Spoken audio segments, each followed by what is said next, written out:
Moving on, point number 2 of this week's 5 things, we're talking PCE, personal consumption expenditures. That index was below expectations. What do you have to say about that, Gary? Yeah, so this is we're going to contradict ourselves. The PCE is actually telling us inflation is starting to get under control. We saw the December PCE. It's a personal consumption expenditures. That's the preferred index that the Federal Reserve looks at. That's you know what, Rob, that's a better answer to your question. Right. That reflects what people are spending money on, right? The CPI is more theoretical. The PCE is more actual. Now, that's not exactly true, but close enough for these Sure. purposes. So the number came in December at up 2.6%. The core number, which excludes food and energy, was up 2.9%. Now, that's still too high, but if you take a look at the graph that we have on the written version of the 5 things, which you can find on the website, you can see that that number really has been sliding. And for a long time, the core number was very sticky, but it started to come down really consistently the last few months.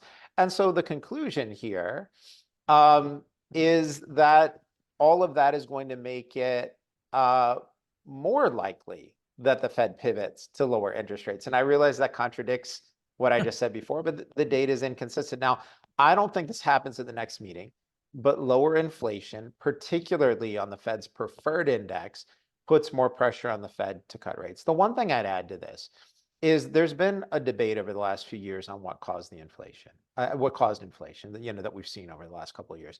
And the government and certain pro-narrative people have insisted that what caused inflation was supply chain disruption when the world shut down due to COVID. And my assertion is, had that been the case, we'd see prices come back down to where they had been previously. And the fact that they haven't tells you that what really happened here is it wasn't temporary supply chain disruptions. It was actually the fact that the government was engaging in Ben Bernanke's preferred method of managing the economy. They called him Helicopter Ben.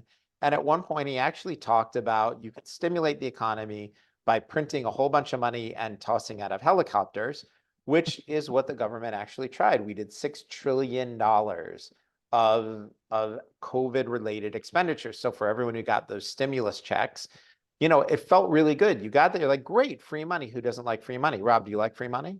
Love it. Right, terrific. Okay, but I'm going to point this out. How much for those checks? What, $1,600, something like that for? Yeah, I don't know. Was it 16? I thought mine came in a little bit lower than that. I'm gonna have to call somebody. All right, I think one of those checks came in at 1,600, another one a little lower. Okay, fine.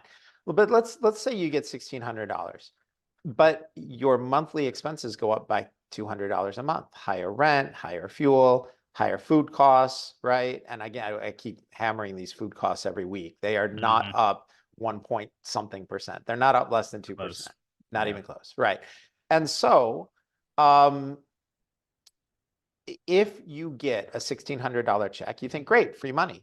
But if your expenses, your household expenses go up by $200 a month, well, that's $2,400 a year, every single year, right? So basically, what the government did was they gave us all free money, and they're charging us for that free money through inflation.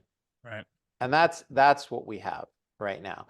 And so, that's why I'm skeptical. Had the issue been supply chain disruption, prices would have come back down. And, people were excited about this PCE print, but I'm going to point out that core number was still up 2.9%. Now, is 2.9% an awful number? It's not great. It's not awful. It's getting better. People were excited that it's getting better. But the point is, prices keep going up every single month. Prices keep going up year over year. And that's because we've printed so much money, and the government is spending huge amounts of money, and they're basically spraying money into the economy, right? And it's a simple calculation. More dollars chasing the same amount of goods leads to higher prices. And that's what we have here.